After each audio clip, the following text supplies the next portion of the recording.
poquito pueden colocar aceptar.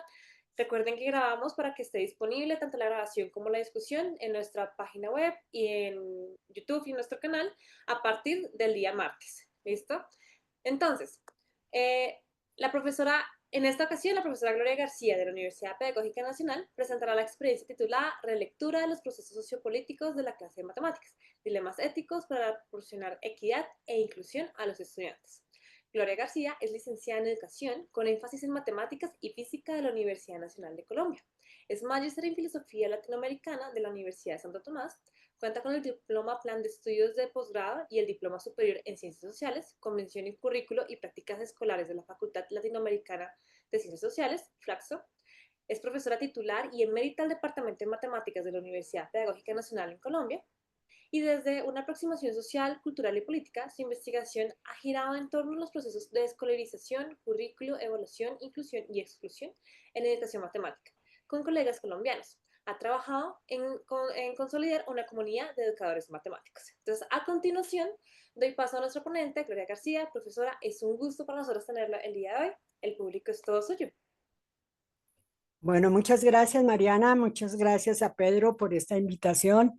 Pues de verdad me siento muy honrada de participar en este foro que ustedes mantienen en la Universidad de los Andes en torno a toda esta problemática de la educación matemática. Mi participación radica en contarles la experiencia y el trabajo que nosotros hemos realizado en torno a una línea de investigación en educación matemática, que es la línea que estudia y analiza los procesos sociopolíticos de la educación matemática. Les contaré cómo realizaré la charla.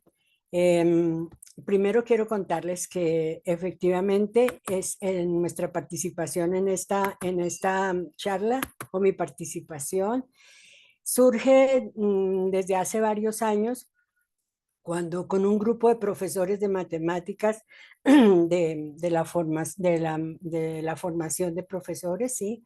En la maestría y en la licenciatura, nos empezó a preocupar la relación entre el rendimiento académico en matemáticas, el desinterés de los estudiantes por aprender matemáticas y su relación con lo que comenzó a llamarse por los sociólogos y los geógrafos geografías sociales de la exclusión. A finales del siglo pasado comenzaron a salir los anuncios en la prensa que continuamente, no, que anualmente nos llegan en esa relación de los resultados de la prueba saber están relacionados con los estratos socioeconómicos. Entonces nos integramos un equipo y la primera experiencia para estudiar esta relación y la primera experiencia que tuvimos fue realmente una experiencia muy, nos enseñó muchísimo, que fue en Ubaté, como ustedes saben, a una hora de aquí de Bogotá. Un profesor de matemáticas de la secundaria logró que la Secretaría de Educación le diera a todos los profesores de matemáticos interesados en estudiar el desinterés que presentaban los estudiantes de grados noveno, décimo y 11 por aprender matemáticas, logró que la Secretaría de Educación les diera una mañana para reunirse en una de las instituciones y nosotros nos integramos a ese equipo. Realmente los profesores, ahí empezamos a oír la historia de las clases de matemáticas y estaban asombrados de que cada vez los estudiantes no tenían ningún interés en aprender matemáticas y estaban buscando cómo acercarlos y su preocupación era sobre qué matemáticas enseñarles. Una de las historias que con más frecuencia contaban era que los estudiantes no veían en el futuro inmediato, porque estaban en la media, como la media en Colombia, para quienes no saben, pues está formada por los grupos, por los grados décimo y 11, y son los grados que ya les van a dar el título de bachiller. pero ellos veían que en su perspectiva de futuro no había ninguna posibilidad de que estuvieran las matemáticas porque tenían que quedarse en trabajos en su región, ¿no? Como ser choferes, sembrar, y eso no tenía nada que ver con las matemáticas. Posteriormente, esa fue una gran experiencia de ese acercamiento, de ver el interés de los profesores por cómo establecer esa relación otra vez con los estudiantes. Y después nos reintegramos a un grupo de profesores también de la básica secundaria en un colegio de aquí de Bogotá, de Usme, de la región de Usme también, de la localidad de Usme, perdón, un colegio que tenía también un problema muy delicado, casi igual. Los estudiantes desde séptimo comenzaban ya a no tener ningún interés en la clase de matemáticas, eludían la clase, pero eran estudiantes que estaban marcados por el problema del desplazamiento debido a la violencia, por las situaciones de pobreza. Entonces, y Usme, pues es una localidad en Bogotá que también estaba señalada como una localidad muy marcada por la exclusión social, digámoslo así, no marcada por la exclusión social. A diferencia de la experiencia de Usme, nos encontramos con un colectivo integral de profesores, porque estaban los de ciencias, de educación física, de tecnología, de literatura, o sea, y los de matemáticas, y eran conscientes de que el colegio debía ofrecerles realmente una oportunidad a los estudiantes para construir su futuro, o que hiciera parte del futuro de lo que estaban construyendo, de lo que era necesario que construyeran como perspectiva de futuro en los estudiantes. Paralelo a esas experiencias, nosotros estábamos desde luego estudiando, comenzamos a estudiar toda la propuesta de Oles como voz de la educación matemática crítica a finales del 90, nos habíamos acercado ya a estudiar y a la lectura de todo el trabajo de Oles como voz. Y desde luego ya contábamos con la publicación, porque fue un gran aporte que hizo precisamente este grupo liderado por Pedro, en la publicación en español del libro precisamente de Pedro y Paola Valero, donde comenzaban a divulgar en español toda la propuesta de Oles como voz y de Paola en torno a los problemas de inclusión y exclusión, a la crítica de la neutralidad, del aprendizaje de las matemáticas. Entonces, esta historia, esto ya nos fortalecía mucho más, y empezamos a comprender cuál era el problema y dónde podíamos empezar a trabajar para, para ayudar no a resolver, porque vamos a ver que no se resuelve, pero empezar a trabajar, a orientar una aproximación con más justicia social para los estudiantes, digámoslo así. Lo primero entonces que empezamos a analizar, entonces aquí les cuento que esta es como la entrada que hicimos desde finales del siglo pasado, y entonces ya voy a contarles qué es lo que qué es lo que empezamos a conceptualizar, como qué era lo que pasaba en la clase de matemáticas, por qué era necesario empezar a considerar algunos argumentos que nos daba el enfoque de la educación matemática crítica en términos de la inclusión y la exclusión en educación matemática, o sea, los obstáculos de aprendizaje y cuáles eran las interpretaciones que había sobre el rendimiento escolar. Y luego, en el cuarto lugar, les voy a mostrar entonces cuál es como la construcción de proyecto que se propone desde este enfoque, los escenarios de aprendizaje, y cómo en esos escenarios de aprendizaje aparece un elemento indispensable para poder aportar a la solución, digamos, entre comillas, que es el problema de la diversidad. Y, y esta reflexión las vamos a ver en tres experiencias que hicimos y cómo en esas experiencias efectivamente logramos ciertos acercamientos, pero también nos produjo, nos dejaron ciertos dilemas que hoy, a la luz de lo que ya aparece en educación matemática como necesario empezar a revisar, que es el problema de lo ético, la educación, la ética y la educación matemática, tiene que ver la educación matemática con la ética, podemos decir que sí, que efectivamente nos crea este problema de trabajar los escenarios de aprendizaje cuando vamos a atender la equidad y la diversidad, pues nos va creando dilemas éticos a la educación matemática. Ese es el orden en que voy a contarles. Primero, lo que se concibe como clase de matemáticas, lo hemos llamado que está organizado en torno a la positividad de lo igual. O sea, la clase de matemáticas es una relación triádica entre el profesor, las matemáticas y los alumnos, pero los alumnos son considerados como desde la perspectiva individual, psicológica, como sujetos aislados, aislados de su contexto, de su historia, de su familia.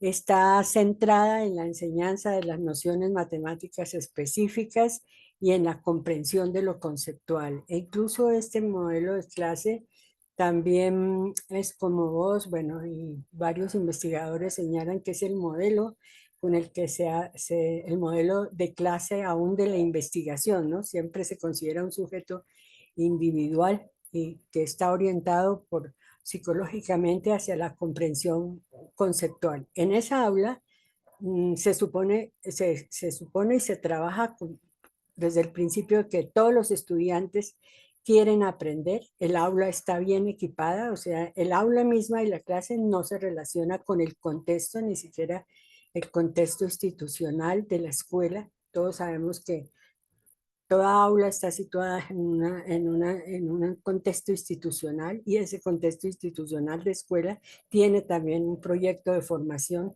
pero ni siquiera muchas veces ese proyecto de formación institucional no entra a la clase de matemáticas y, y tampoco refleja el contexto amplio de los estudiantes, o sea, quiénes son, de dónde proceden, cuáles son sus intereses. Por lo tanto, al eludir ese contexto institucional y amplio de los estudiantes, la clase se considera homogénea. Todos deben marchar al mismo ritmo, todos tienen las mismas condiciones de aprendizaje y todos lograrán la comprensión conceptual, ¿no? No. Estos principios van a regular también lo que va a ser, lo que determina el producto de la clase, que es lograr el rendimiento académico de los estudiantes. Casi que desde aquí podemos decir que en ese sentido el rendimiento académico de los estudiantes, de cada estudiante, es una responsabilidad individual, porque está dependiendo del individuo, ¿no? Mientras la clase le ofrece las condiciones. Pero en otras condiciones, entonces el aula muchas veces tiene un número excesivo de estudiantes, como es en las instituciones públicas. Hay un número excesivo de estudiantes, a veces son 40, 45. Está localizada en territorios que en nuestro país, en la mayoría de las veces, lo que es público está condicionada por la pobreza, por la violencia, o arruinada por la violencia, la inseguridad, o localizada en situaciones de guerra. Eso lo estamos viendo, ¿no? Ahora hemos visto reciente cómo toda esta guerra nos ha hecho que efectivamente la escuela se vea interrumpida por las situaciones de guerra, carece de recursos disponibles. ¿En qué sentido? Todavía, por ejemplo, el Internet, los materiales, los textos no están a disposición. Y efectivamente en estos obstáculos y en estas que aparecen son obstáculos de aprendizaje, como señala Es como vos, que no dependen de los estudiantes, sino dependen de las condiciones institucionales y las condiciones de las políticas educativas. En estas condiciones, el aprendizaje y el rendimiento académico pues está determinado por las capacidades intelectuales de los estudiantes y la cultura. Es la mejor forma de decir de quién es el rendimiento académico. Sigue, digamos, primando ese principio, ¿no? En la actualidad nosotros hemos hemos seguido trabajando en algunas escuelas de Bogotá, y esto que les estoy diciendo, que hay número excesivo de estudiantes, que está localizado en territorios de pobreza, de inseguridad, es un hecho. Eso no lo podemos evitar aún hoy en día, y también la carencia de recursos disponibles en las aulas, ¿no? ¿Cuáles son las experiencias y desde dónde, con estas condiciones, nosotros empezamos a trabajar estos procesos relacionados con la inclusión y la exclusión de los estudiantes por el rendimiento académico, ¿no? Tres experiencias les voy a contar en tres contextos diferentes, que son experiencias que realizamos en tesis de la maestría en la pedagógica.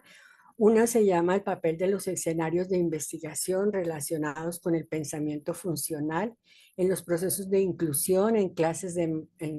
Un estudio en séptimo grado realizado por Nora Yamil Rojas y Adalberto Martínez. Adalberto Martínez era un profesor, era un profesor porque ya se fue del Guaviare. Esta es una clase en San José del Guaviare en el 2011.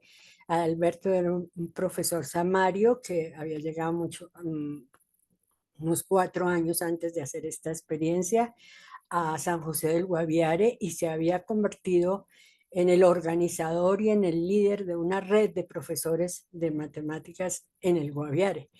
Pues todos sabemos que el Guaviare ha sido una región y una ciudad eh, marcada por la violencia y la violencia de la guerra, de todos los ejércitos que hemos tenido.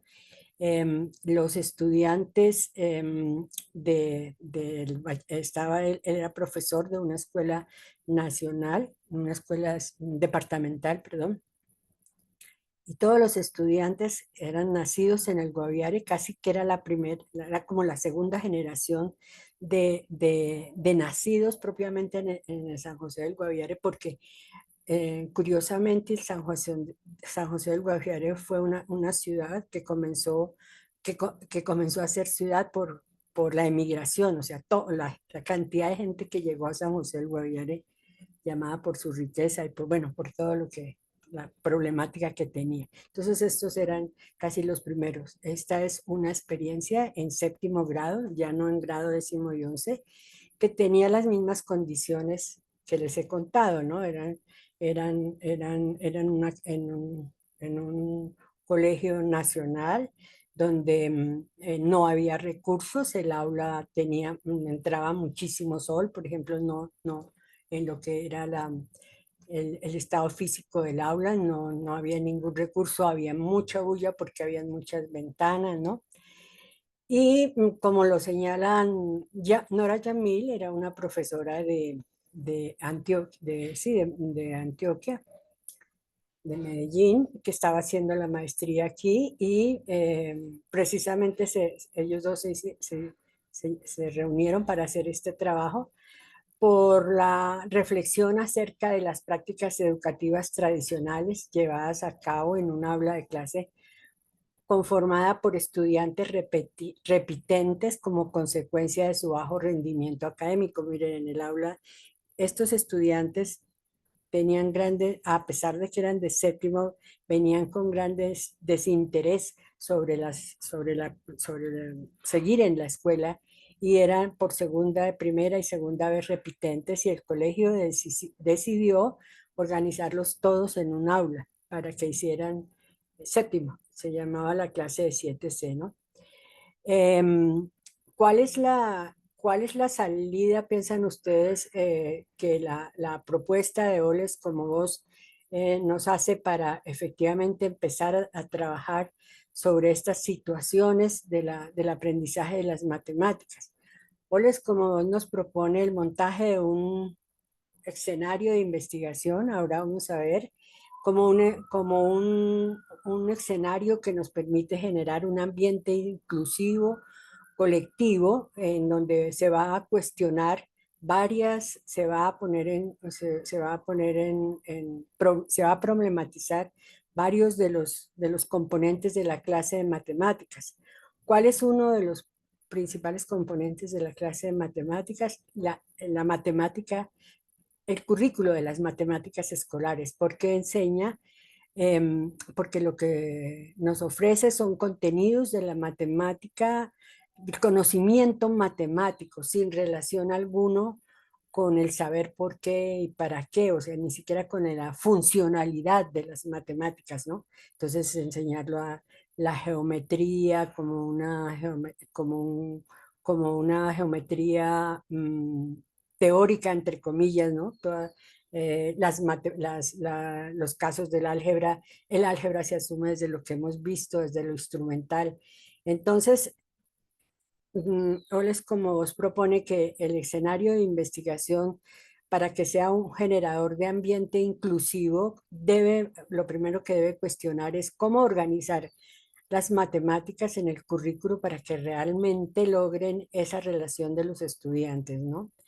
Y bueno, y lo fundamental en estos escenarios de investigación es la formación en lo colectivo, o sea, e indudable la formación en lo colectivo y una organización curricular de las matemáticas, pues conlleva a reconocer el currículo organizado por proyectos, o algunos lo llaman por ejes temáticos ejes temáticos, en este caso de las matemáticas, ¿no? El proyecto se vuelve entonces un organizador, pero proyecto de qué y sobre qué. Ahí es donde comienza también la decisión que debemos hacer, y les voy a contar en cada caso, en cada experiencia, qué proyecto se formuló en torno a que, como ustedes veían en el caso anterior, el proyecto, como lo dicen así, un proyecto relacionado con un concepto o un tema matemático como el pensamiento funcional, que sea del interés colectivo de los estudiantes, que les permita participar y construir el proyecto, y que logre entonces de esa manera en la participación, la inclusión de todos los estudiantes en su participación. En este caso, del montaje del grado séptimo, con el pensamiento funcional, el proyecto fue un viaje, lo veremos ahora, ¿no? Un viaje. Y ahora explicaré por qué. El segundo proyecto, la segunda experiencia que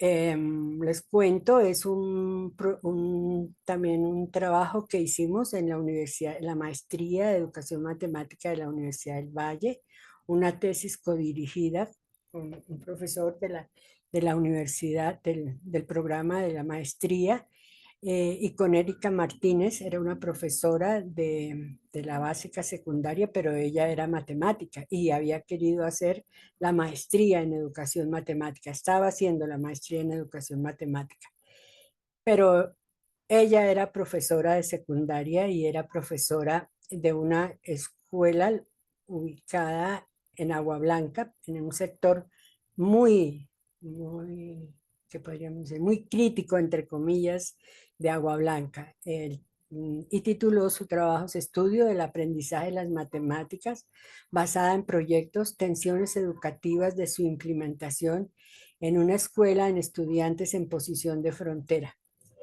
Em, como lo dice el título, la posición de frontera es un concepto que es como vos construyó a partir del trabajo que ellos habían hecho en las favelas, ¿no?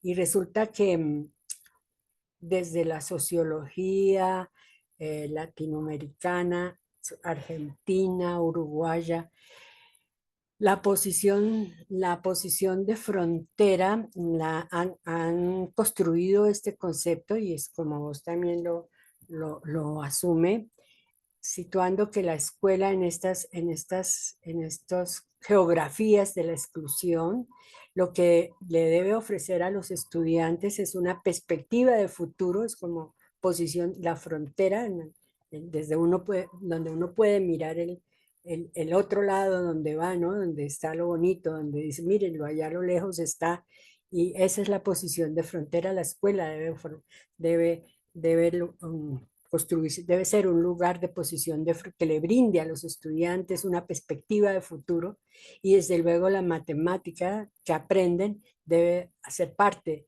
de esa perspectiva de futuro y que por eso entonces la vean dentro de sus intereses para aprender y poder ver ese futuro, ¿no? Em, entre los estudios que hizo Erika Martínez está precisamente cómo la teoría, el rendimiento académico en la institución escolar sostiene una teoría de deficiencia que está culpabilizando a los estudiantes, ya lo veíamos, son los responsables de sus logros y de sus errores y de sus deficiencias. Y por lo tanto, este concepto de rendimiento académico pues dañar el porvenir y se convierte en un obstáculo para el aprendizaje, ¿no? El montaje de los escenarios, el montaje del escenario que ella hizo fue el cohete de mis sueños. ¿Por qué? Porque la única manera, era tan crítica la situación en esta escuela, que la única manera de que participaran los estudiantes era efectivamente lograr ver que algo producían, ¿no? En el proyecto. Y construir un cohete es una actividad muy interesante y muy importante y tiene mucho que ver con las matemáticas, porque la construcción del cohete son las mediciones, luego la velocidad, bueno, todo lo que está incluido y ponerlo en movimiento.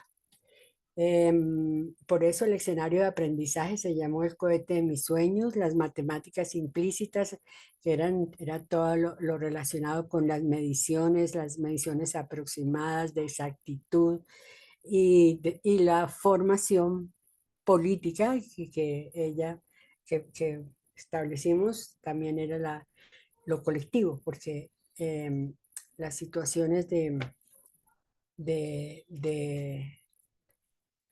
de deficiencia en las aulas de cada uno hace que los estudiantes se sientan individualizados y no hay colectividad, no se sienten como parte del grupo de séptimo, de ser de la clase de séptimo, ¿no? Que si vemos en otras condiciones, soy de la clase de octavo, soy no. Entonces hay que formar lo colectivo. Esta es el segundo trabajo. Y el tercer trabajo lo hicimos aquí en Bogotá em, con Edwin Alberto Gómez Lindo. Se llama Ciudadanía Ambiental. Sí. Qué, qué pena interrumpirla, solo para comentarle que le quedan 10 minutos. ¿Cómo? Para comentarle que le quedan 10 minutos, profesora. Bueno, ciudadanía ambiental desde las prácticas de medición en la construcción del espacio de reforestación, aquí en los Cerros Orientales, en un grupo también de estudiantes, ¿no? ¿Cuáles son, digamos, lo que nosotros llamamos los dilemas que encontramos en el desarrollo de estos proyectos, cuando trabajamos con proyectos en términos de buscar la inclusión de los estudiantes, nos encontramos con la diversidad. La gran enseñanza que uno tiene es considerar la diversidad como diferencia y diseñar actividades orientadas precisamente al uso de esa diversidad cultural y social para generar aprendizajes. Requerimos una nueva reinterpretación más compleja del rendimiento en matemáticas. Necesitamos nuevas interpretaciones para las normas del aula, las normas de participación, otras maneras de participar con las matemáticas, de argumentar, de comunicar, ¿no? Para que realmente en la clase haya lugar a la equidad, donde todos tengan oportunidad de participar y de aprender, pero la participación básicamente en matemáticas está dada por la argumentación y la comunicación. Nos parece que al encontrarnos con la diversidad y al trabajar con la diversidad, efectivamente nos encontramos en dilemas éticos en el sentido de la clase de matemáticas tiene una forma de participación, la escuela también, la argumentación y la comunicación están definidas. Hasta dónde nosotros podemos realmente aceptar otro tipo de participaciones, otro tipo de argumentaciones y de comunicaciones en la clase de matemáticas, que casi que es muy controvertido porque nos pueden decir que los estudiantes no están realmente razonando matemáticamente, pero hay otras formas de participar y de argumentar. Mm, en clase de matemáticas, esa es la gran pregunta, ¿no? Creemos que estas experiencias aún tienen la fragilidad, tienen una gran fragilidad, ¿no? En los proyectos, en trabajar en clase de matemáticas por proyectos, porque los currículos no están organizados por proyectos. La institución escolar sigue defendiendo y aún más por el peso de la participación en la prueba externa sobre los contenidos. Entonces, estas experiencias de proyectos se convierten son, son experiencias muy frágiles porque las hicimos una vez durante un año y nos retiramos, de pronto construimos esperanzas en los estudiantes, logramos en lo que nos propusimos en cada una lo que habíamos hecho. Mm, em, Eso es lo que les cuento, ¿no? Es la construcción de un proyecto, sí es un aprendizaje muy grande para los profesores y para los estudiantes. Efectivamente se logra. Ahora acaban de darle el reconocimiento a dos colegios, al reconocimiento internacional a dos colegios colombianos. Uno de ellos está organizado por proyectos, el de Medellín, ¿no? Pero poder trabajar sobre proyectos debe ser una tradición, ya debe ser sí, una tradición en un colegio, ¿no? Porque es modificar el currículo. Y muchas veces los rectores del colegio teníamos que pedir permiso y con grandes requerimientos nos decían, bueno, pues hagan el proyecto. Desordenábamos la clase, los estudiantes estaban parados, salían, buscaban datos y bueno, esto no convenía a la organización institucional, era otro modo de trabajo. Entonces hay una gran fragilidad, ¿no? En el trabajo sobre proyectos porque demanda, por ejemplo, no solamente de los estudiantes, sino de la organización institucional. En eso tienen toda la razón el grupo que trabajó con Pedro en señalar el proyecto institucional, ¿no? Como un determinante en la modificación de las clases de matemáticas y indudablemente para cuando pensamos en la inclusión, cuando pensamos en educación matemática con equidad, porque debe ser para todos. Y sí se logra, pero como les digo, es muy frágil. ¿Vale la pena? Sí.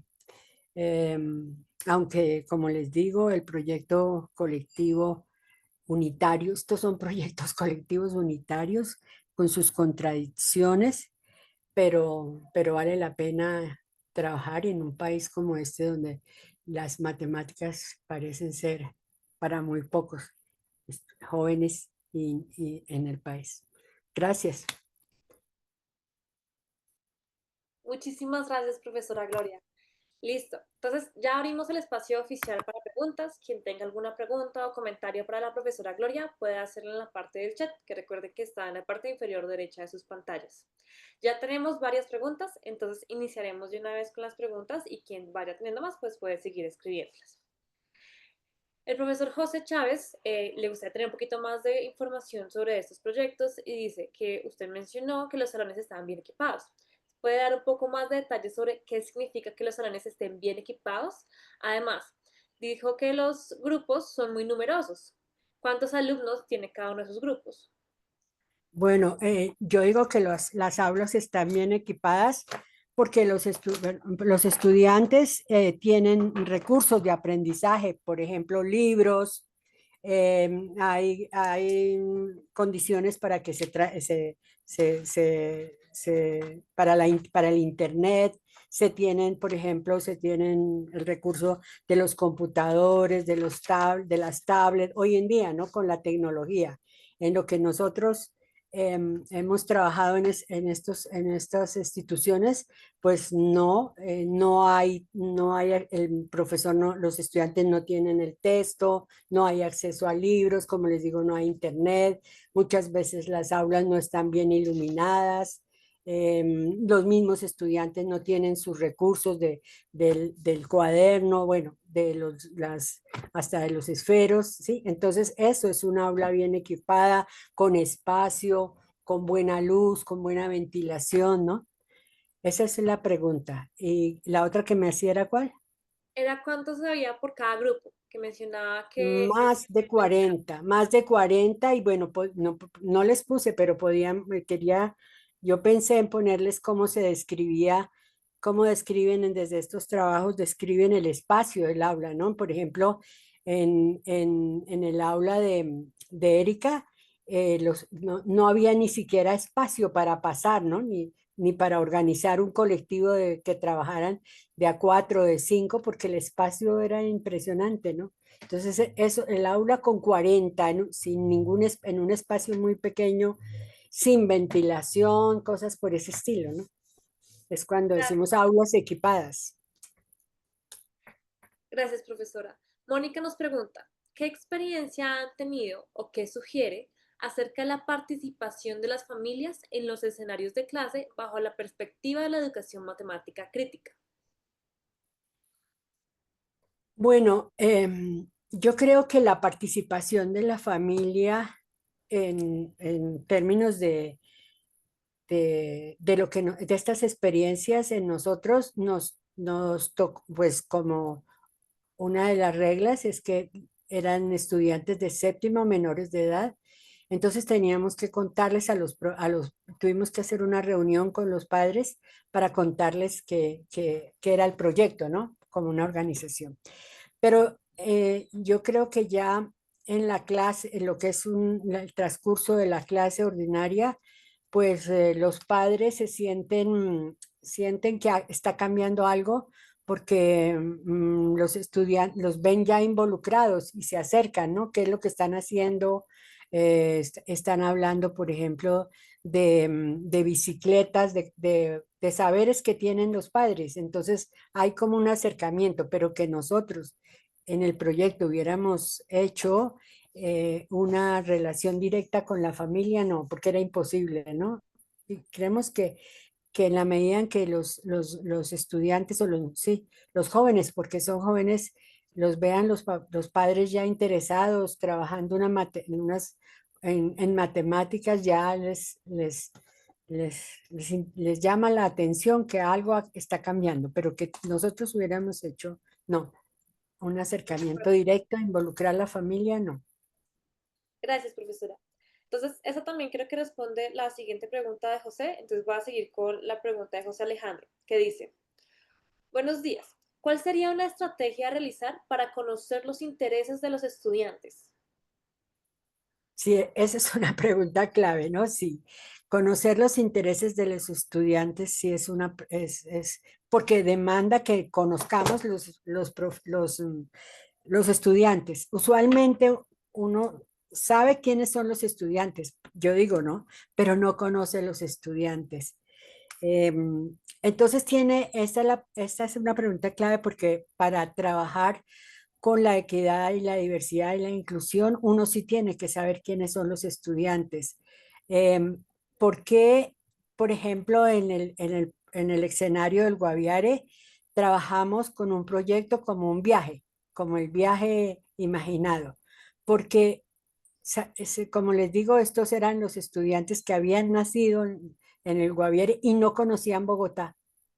No tenían ni idea, entonces empezamos a averiguar y casi todos tenían el sueño de venir a Bogotá a conocer cómo era. Entonces, empezar a planear un viaje que nos implicaba, ¿no? Conocer cómo nos íbamos, en qué ruta, en buses. Entonces, ahí sí logramos. En el caso de Erika, el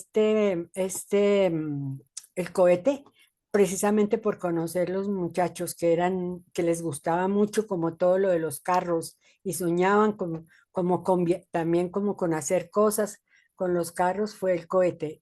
Lo que yo les quiero decir es que uno tiene en estos proyectos que conocer, ir conociendo sus estudiantes, quiénes son, qué los mueve, qué intereses tienen, ¿no? Que no es una pregunta usual, como conversar con ellos, ¿no? Para irlos localizando. Mm. Gracias, profesora. José nos pregunta que si de estos estudiantes algunos han participado en concursos de matemáticas aún en estas situaciones. No, yo no dije eso. No, que participan en la clase ya de matemáticas con sus saberes, ¿no? Por ejemplo, tomando medidas, por ejemplo, en el caso del Guaviare se fueron a saber cómo era el trayecto del bus, cuál era el precio, cuántas paradas hacía. Entonces ahí uno sí puede hacer cosas matemáticas del tiempo, de la distancia, bueno, irles, perdón, sí proponiendo actividades matemáticas relacionadas con el viaje. Y ellos van cayendo en cuenta que sí, que hay que hacer algunas actividades matemáticas para poder realizar el sueño que tenían, por ejemplo, el de viajar, el de construir el cohete, el de la zona, aquí en los cerros orientales, el de Edwin era el problema de la deforestación, ¿no? Tan grande, y el barrio se inunda, todavía se inunda, ¿no? Y entonces había que reforestar, aunque el distrito forestaba, había hecho toda la reforestación con el eucalipto, entonces los estudiantes, bueno, no, los estudiantes no, sus familias lo que hacían era arrancar las ramas de eucalipto y venirse a vender las ramas en los semáforos, ¿no? Entonces, cómo crear esa conciencia, fíjense, pero también cómo relacionar actividades matemáticas con la reforestación y por qué cuidar los eucaliptos y esas cosas. Ahí es donde va apareciendo las actividades matemáticas que podemos hacer relacionadas a esos problemas, ¿no? Mm. Gracias, profesora. John nos pregunta, ¿cuál es la estrategia para la elección de los proyectos que se deben trabajar? ¿Estos proyectos tienen conexión con los referentes curriculares colombianos? ¿Con lo que? Referentes curriculares. Claro, los referentes curriculares son los contenidos. Por ejemplo, los referentes curriculares del proyecto del Guaviare, el viaje, pues el referente curricular es el pensamiento funcional, o sea, el pensamiento de variación, el estudio de la variación, todo es el pensamiento funcional. Entonces ahí está. El de Erika, el de medición, todo lo de medida, ¿no? El de aquí, de reforestación, también tenía de medida, de función, ¿no? De funciones. O sea, desde luego que sí, que los referentes siguen siendo los referentes que llamamos de contenidos, pero mirados desde su formación como pensamiento, como más que como contenido, como pensamiento funcional, ¿no? Como está planteado en los lineamientos curriculares, ¿no? Sí, claro, ellos aprendieron los lineamientos, como está planteado el contenido en los lineamientos curriculares, ¿no? Pero no era que nosotros dijéramos, es que hoy perdón, hoy vamos a estudiar la función. No, es que estábamos haciendo actividades para establecer el viaje y la relación entre entre el tiempo que gastaban y la distancia que había entre San José del Guaviare y Villavicencio y Bogotá. Pues todas esas son relaciones de dependencia, relaciones funcionales. Mm. Muchas gracias, profesora. Angie nos pregunta, profesora Gloria, con el ánimo de mejorar la participación de los estudiantes, ¿se tuvo en cuenta explícitamente componentes socioafectivos? Sí, una de las uno de los cambios que se debe hacer cuando se trabaja desde la equidad y la diversidad es verlo como un sujeto que tiene afectos, ¿no? Y casi siempre estos niños, estos estudiantes, son callados, son muy callados en clase de matemáticas, no participan, pero no participan porque como que no los reconocen y ellos sienten que no saben nada. Y precisamente darles la oportunidad de que participen desde otras argumentaciones que no sea la respuesta matemática, que no sea el hecho matemático que se está pidiendo, es lo que nos crea un dilema ético. Por ejemplo, me acuerdo de una estudiante que era muy callada, no se vinculaba con nada, no lograba en la clase sí, de San José, y no se vinculaba con nada, era, y, y entonces logramos, hasta que ella empezó a pasearse y ver los grupos, y entonces se arrimó y dijo, yo puedo ayudar a los grupos, y le dijimos, ¿cómo vas a hacer? ¿Cómo te vas a integrar? ¿Con cuál? Y entonces, no, yo puedo, por ejemplo, yo puedo grabarlas y grabar lo que van diciendo porque lo necesitamos, o sea, con otro tipo de actividad para iniciar, ¿no? Eso es lograrles, darles una participación y luego sí empezar a ver cómo desde esa participación que aparentemente es muy general, comienza a participar con sus saberes matemáticos, con lo que ella sabe. Y después ella se incorporó y se sentó en un grupo porque la comenzaron como a mirar y a ver.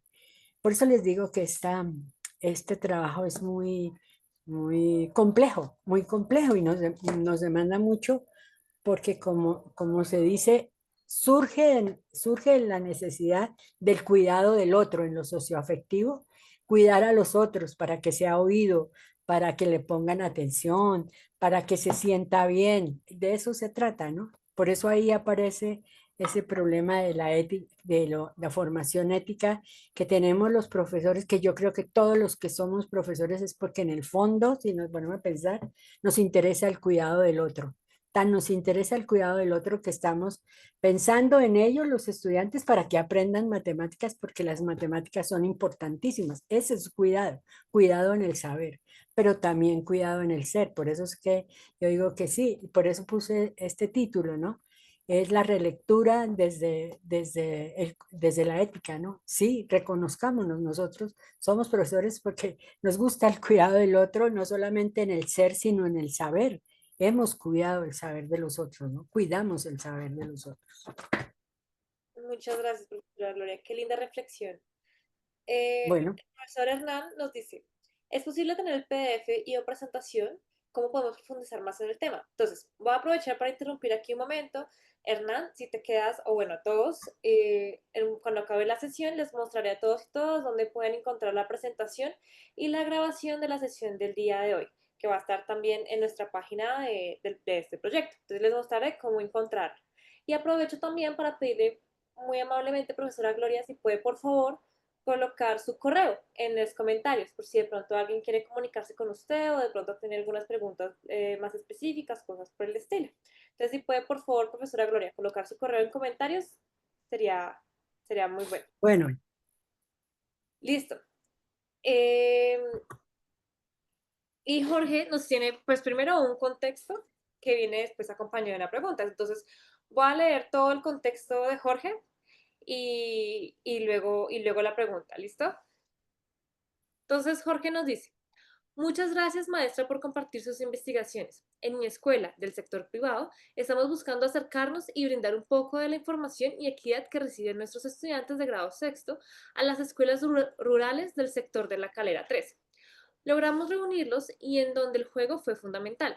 ¿Tiene alguna investigación o experiencia que apoyen este tipo de estrategias en el aula y sobre todo en condiciones en donde la escasez del oxígeno puede afectar el aprendizaje? Gracias. Sí. El, desde luego lo rural presenta un desafío, ¿no? Para trabajar, para los proyectos con matemáticas, ¿no?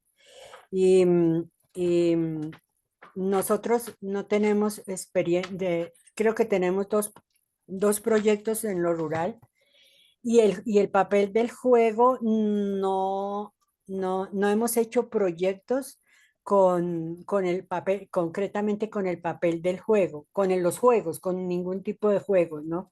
Sé que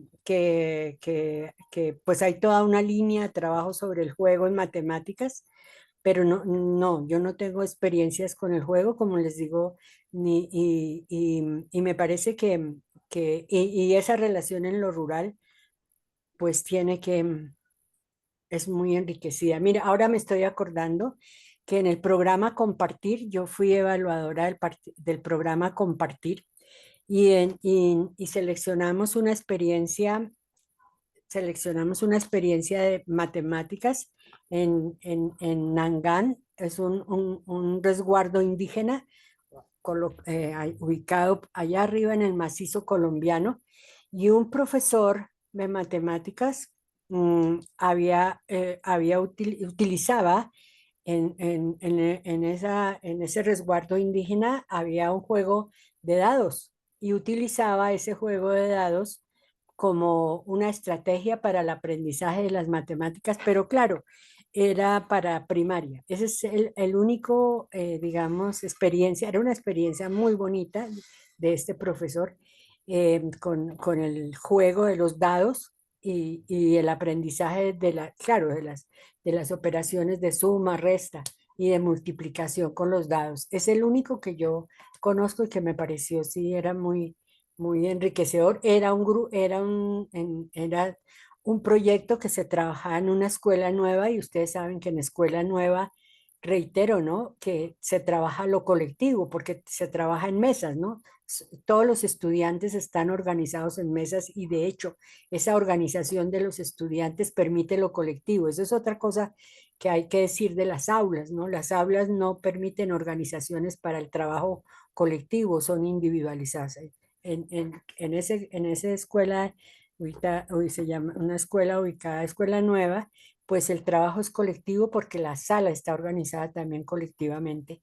Y nosotros en los proyectos desorganizamos el espacio individualizado y los estudiantes lo organizan para trabajar colectivamente, ¿no? Esa es una de las condiciones que hace posible pensar que tienen más organización espacial de juego, de colectivo de nosotros, el aula, que de individualización, ¿no? Pero no le puedo ayudar y no conozco solamente esta que le cuento sobre el juego. Muchas gracias, profesora. Jairo pregunta que si en las experiencias que nos comentó hoy hay publicaciones para consultarlas. Que sí que, perdón. De las experiencias que nos comentó hoy, si hay publicaciones para poder consultarlas. Sí, claro, estas son las tesis. Lo que les estoy aquí relatando son las tesis que se encuentran en el repositorio y estamos en este momento escribiendo un artículo, pero bueno, nos está saliendo, estamos reescribiéndolo para lograr la publicación de este artículo en estas tres experiencias, porque además nosotros seguimos trabajando sobre este tipo de experiencias, sobre proyectos, ¿no? Por ejemplo, hicimos una aquí en Bogotá, ya al norte, sobre el consumo de los celulares, por ejemplo, en los estudiantes, ¿no? Y en las condiciones en que el consumo de los celulares se produce, ¿no? En estos contextos. Y otra que hicimos sobre cuánta agua gastamos también aquí en Tabio, que es un semirural, ¿no? en No le des la espalda a tu espalda, por ejemplo, que fue una experiencia muy bonita. No le des la espalda a tu espalda, pero ya en estudiantes de octavo grado de álgebra, ya estaría ahí el álgebra a raíz de, adivinen qué, ¿por qué no darle la espalda a tu espalda a los adolescentes? Pues por cargar ¿qué? Las maletas, ¿no? Que cargan en la espalda, que se ha vuelto en un problema casi de salud. El secretario de la salud, la Secretaría de Salud, todo al comienzo del semestre anuncia que los dolores de espalda ya son de los adolescentes, entonces todo el uso y el abuso de cargar las mochilas, las maletas en las espaldas, entonces pero no le dé la espalda a tu espalda en un contexto social y económico totalmente diferente a estos situados en lo que se ha llamado las geografías de la exclusión. Sí, hicimos varios proyectos en diferentes dimensiones, pero esto lo estamos escribiendo, pero las tesis están ahí publicadas. Muchas gracias, profesora. Voy a mandar su correo por el chat para que de pronto aquellos Sí, que de pronto quieran ah, consultar de sí, estas cosas puedan hacerlo con mayor facilidad. Nos queda tiempo para solo una pregunta, digamos, aún hay quedan muchas preguntas en el chat, entonces invito a todos aquellos que de pronto por cuestiones de tiempo no logramos abordar sus preguntas o comentarios, pueden escribirle directamente a la profesora Gloria. Entonces, nuestra última pregunta sería, ¿cómo construir proyectos interdisciplinarios? Creo que hay mucho desconocimiento y cada persona a veces parece tener una percepción diferente. sí. No, digamos que no hay respuesta. Lo que quiero reiterar es que no tengo una respuesta para decir cómo, o sea, como la solución no. Este trabajo con los proyectos, esta pregunta sobre los proyectos interdisciplinares es bien importante, ¿no? En la interdisciplinaria. Entonces, como el de Edwin, ¿no? Lo ambiental, la educación ambiental, las matemáticas y lo ambiental, pues es un proyecto interdisciplinar que demanda la modelación, ahí está relacionado por la modelación matemática y, y entonces, bueno, los profesores tenemos que conocer la modelación matemática y aceptarla. Todo el proyecto de educación ambiental, la relación con esos proyectos es interdisciplinaria y en estos proyectos, de alguna manera, estamos también buscando eso. Lo que yo quiero señalar es que sí, no tengo una respuesta, pero es posible seguirla construyendo, es posible construirla. Se requiere también el colectivo, un colectivo de profesores. No es posible trabajarlo individualmente, o sea, yo individualmente no, nos toca trabajar con profesores del colegio, también con otros colectivos, porque, porque demanda esa interdisciplinariedad que ha llamado, ¿no? Y ahí está mediado por la modelación matemática, ¿no? La interdisciplinaria. Muchísimas gracias, profesora Gloria. Quiero No. primero agradecerle por aceptar la invitación de compartir su conocimiento del día de hoy. Creo que lo que nos trajo hoy incentivó mucho la reflexión entre los profesores, quedamos con muchas preguntas y muchos comentarios y hace mucho no nos pasaba que teníamos tantas preguntas que nos quedaban y que no pudimos abarcar por cuestiones de tiempo. Entonces, primero, felicitaciones por incentivar tanto esa reflexión y duda por parte de los profesores. Segundo, felicitarla por la cantidad de asistentes. En algún momento tuvimos más de 60 personas conectadas y no es fácil un puente y sobre todo en vacaciones de los profesores. Entonces, también muchas felicidades por ello. Y quiero invitar también a todos aquellos profesores cuya pregunta de pronto no se pudo abordar, a que no se queden con la duda, que le pregunten a la profesora Gloria a través del correo que les compartimos, porque uno nunca sabe cómo esa respuesta puede impactar nuestras propias aulas de clase. Entonces, muchísimas gracias por conectarse el día de hoy, un sábado en la mañana, no importa si están en pijama, qué chévere que podamos aprender entre todos. Yo quiero dar las gracias a todos ustedes, los profesores y profesoras que estuvieron atentos y estuvieron atentos y aceptaron la invitación para oír esta experiencia. Muchas gracias porque nos alienta mucho para los cambios que tenemos que hacer. Sí creo que debemos hacer unos cambios en lo curricular, en las matemáticas de la educación básica secundaria. Tenemos tenemos muchas deudas con el aprendizaje de las matemáticas para que sea efectivamente para todos, para que haya también un respeto un trabajo con la diversidad, ¿no? Para que aceptemos la diferencia. Esto es un proyecto que demanda mucha participación, vuelvo y lo digo, muchas gracias. Y bueno, claro, me escriben y todo lo que les pueda aportar y decir con muchísimo gusto y además la bibliografía sobre los procesos sociopolíticos, los procesos de inclusión, exclusión en clase de matemáticas, con mucho gusto. Y a Pedro, muchas gracias a Mariana por todo su soporte y ayuda, de verdad. Muchas gracias, me siento muy distinguida de estar en este evento que, que ha mantenido Pedro y que hace tanto bien, que hace tanto bien a la comunidad nos hace tanto bien a la comunidad de profesores. Muchas, muchas gracias. Muchas gracias, profesora Gloria. ¿Le gustaría comentar algo, profesor Pedro? Sí, Mariana, muchas gracias. Primero, agradecerle a Mariana por toda la organización y gestión de esta reunión. Segundo, volver a agradecerle a Gloria por su participación. Realmente nos sentimos muy honrados de haberla tenido hoy aquí. Yo creo que hemos aprendido mucho y sobre todo en el sentido que decía Mariana, hemos aprendido tanto que tenemos muchas preguntas y eso es muy bueno. Y un saludo para todos los colegas colombianos e iberoamericanos que nos acompañaron hoy en día de puente. Muchas gracias, Mariana. Gracias. Voy a robarme un minutico en la pantalla, disculpen todos, para mostrarles dónde pueden encontrar la presentación de la profesora Gloria. Les acabo de compartir por el chat el enlace a nuestra página web y voy a mostrarles a dónde lleva esa página. Entonces, si oprimen el enlace o simplemente buscan en Google vd.uniandes.edu.co, pues van a entrar a esta página. En esta página podrán encontrar información sobre nuestros posgrados, nuestros cursos, también sobre los recursos gratuitos que ofrecemos y la comunidad.